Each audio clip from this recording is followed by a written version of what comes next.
Welcome. Glad that you're here. First of all, I want to thank all my patrons, members, and people who donated to different projects. On today's shows, we will have a look at Brandon and his show.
The Earth is very flat. Okay, then we are at Randy's old show, which nowadays is called Brandon's, and I choose to have a look at the first topic of this show. So let's hear what the first topic of this night was. But there's this story that somebody found called "New Theory Throws Out Einstein's Theory of General Relativity." And I thought we'd take a look and see what kind of new nonsense they're trying to replace the old nonsense with. So this says, should be sharing. Using newer mathematical tools, my colleague and I have demonstrated a new theory that may accurately describe the universe. Pretty convincing already, huh? It's on a site, futurism.com. Yeah, GR is going down a drain. Yeah, everyone know, even some of the ballers know it. Like if you ask Veach, he'll tell you that it's on its way out, so to speak. They just say, well, they're adding on to it, not changing the whole dynamics of it, like the speed of gravity or the dimensionality that it happens in, but which have all been changed the whole time from Newton to Einstein. Yeah, I can I'm already sure they'll hear have them some saying insane it. nonsense. They say something like, At the same time, they'll tell you that. Go ahead. They'll tell you they know how everything works. I had this conversation 2 or 3 days ago with, I don't know who it was, Bio or something. We know how everything works. But then they change everything that fundamentally changes how everything works, even though they knew how everything worked. The lies just do my head in. It really does.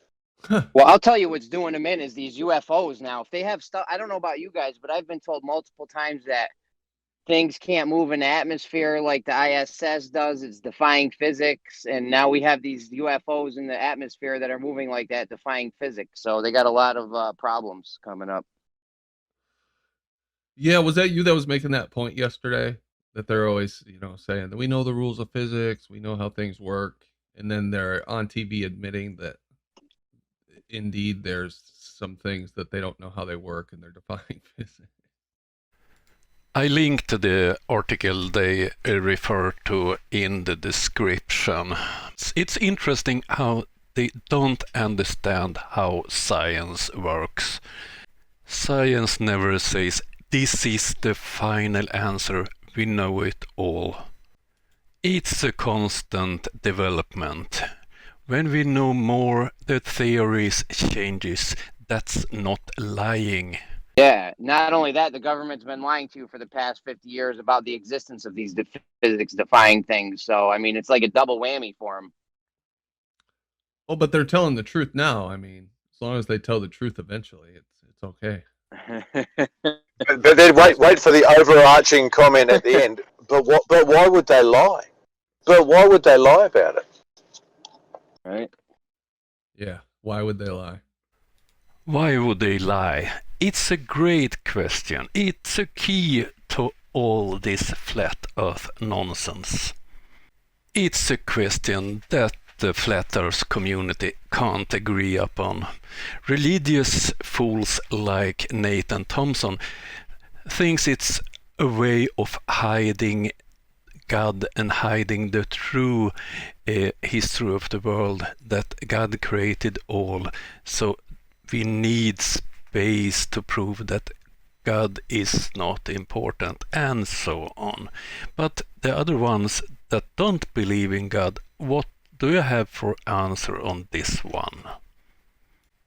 I think it's hilarious when flat earthers think that they are critical thinkers, when they don't analyze and think about why would they lie, what is the reason. That's the fundament of their belief, that they are lied to, but they can't answer the simple question, why?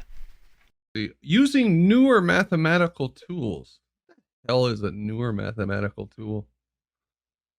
My colleague and I have demonstrated a new theory. Instead of basing the theory on the warping of space and time, we considered that there could be a building block that is more fundamental than the particle and the wave. Working from the idea of a universe of flowing energy lines. That's interesting. We looked for a single building block for the flowing energy. If we could find and define such a thing, we hoped we could use it to accurately make predictions about the universe at the largest and tiniest scales. You know, at least these guys are thinking out of the box. I'll give them that. And they're not, stuck, having to say, oh, the theory of relativity is 100% true. I'll give them that. It's cool. But it shows you what a boys' club the whole thing is, doesn't it? You know, if an idea like that comes from within their community, oh well, let's have a look at it. But if it comes from outside by some, crazy guy who drives a truck for a living, or creates meat pies for a living, well then he's delusional and a science denier and all the other things in the world. Are these guys for real? Oh dear. A scientific theory is presented by scientists and are based on experiments, observation, and so on.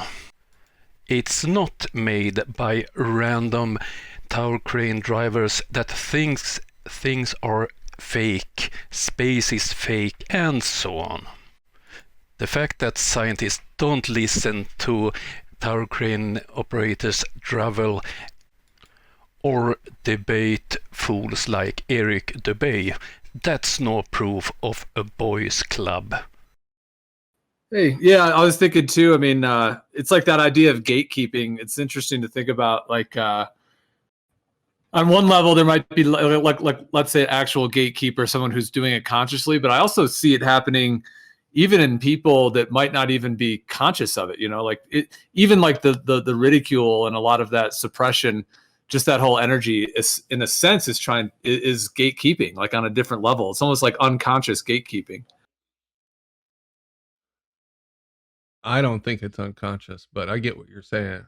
I think that they know exactly what they're doing. Well, I was suggesting the idea that maybe some do, but maybe others are. Well, I hear what you're saying. Yeah, that it's all conscious on some level. Yeah. No, there's definitely some useful idiots out there that just go along with it. I'll agree with that, yeah. Like Sean Hawkins. Right, Sean? So we who makes videos about you flat earth fools are gatekeeper or useful idiots.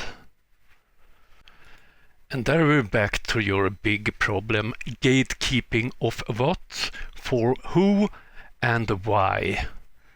It's like you go into somewhere like where you're interested in the topic, and then you just have a bunch of people just slinging shit at you. It's just, it's not that I get personally affected by the insults. It's just the energy of it is so toxic that, it just feels like a liberation to not be a part of it for myself. That's the trenches right there. You're knee deep in trenches, trench warfare right there going up in there. Yeah.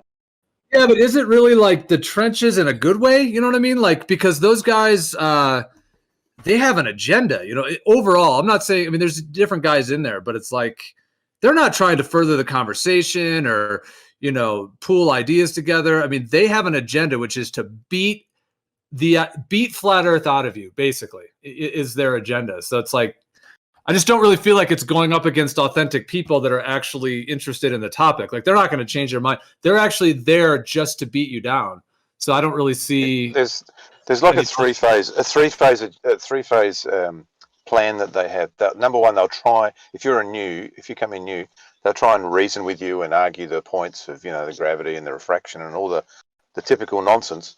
And then if they see that's not working, well, then they'll kind of transition into ridicule and try and make you feel like you're an idiot and you don't understand and all that stuff. And then if that doesn't work, then you literally get abused and called names, and they just become vile people. So it's just like a gradual transition in conversation. It's just the speed that it transitions. That's the only thing that changes. Yeah, for sure. And I hear what you're saying, Jeremy, that it is the trenches in a sense, because they're in such opposition that it can be kind of like almost like intellectually like a test sort of to actually like hold your own. So I see what you mean on that level. But I mean, even like when Witzik goes in there, like, I mean, Witzik can be on other shows, where he's talking in different ways and talking on different topics. And usually when he goes in there, like, it's interesting, it's entertaining, but I don't know. I feel like he usually is super upset. Everybody else is. There's usually no like progress that's made. So I just don't see where the progress is. I don't see any benefit. Like, there's no growth. There's nothing positive that seems to come out of it all. This is pure denial. Denial of the fact that you don't have a flat Earth model. You don't have a model of how the sun works on a flat Earth. You don't have a working map. You can't explain how GPS works. You can't explain why radar have a horizon. You can't explain why VHF radio have a horizon. Oh dear, how long list do I have to do? And most important, you can't explain who hides what and why. Okay, that was more than I can stand of this silliness. The shows goes on, but I have to change subject. This is so stupid.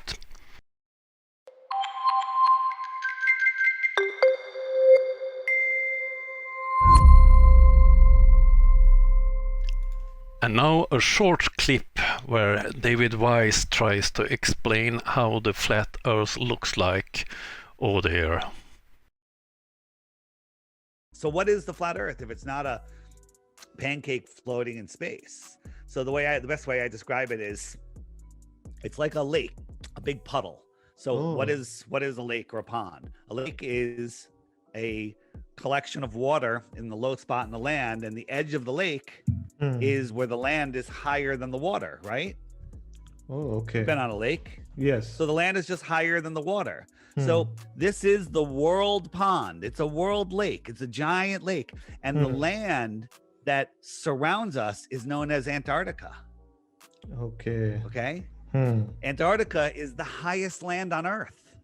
It's not the edge of a pancake. So if you're on the lake and you go, in the center of the lake is the North Pole. South is every direction away from the center. Every direction away is south. So if you go south and you get to the edge of the lake, it's the edge of our known world, but you don't fall off a lake. You climb up onto the land, and then you start going, and it's just more land. It's more, ice. But unfortunately, Antarctica is off limits to everybody. The Antarctic Treaty. Here's another little top-down view. So this is all ice. Antarctica is very likely bigger than all of the countries and all of the oceans combined. The World Lake, what a bullshit. He avoid the flat Earth problems.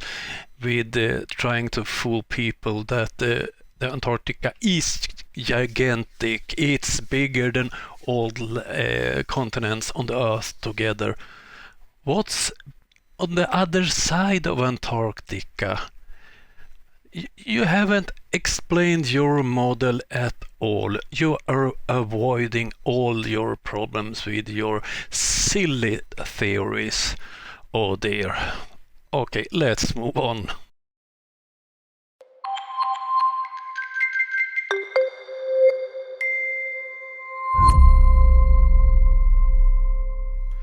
Because I've been on hospital, I'm a bit after my schedule. I haven't made any updates on the Compass projects, and the members only and Patreon's content is almost ready. If you want to become a member, I would be very, very glad.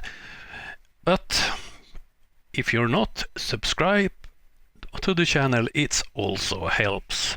Okay, that was all I had for this time. I will be back on Tuesday with a new video.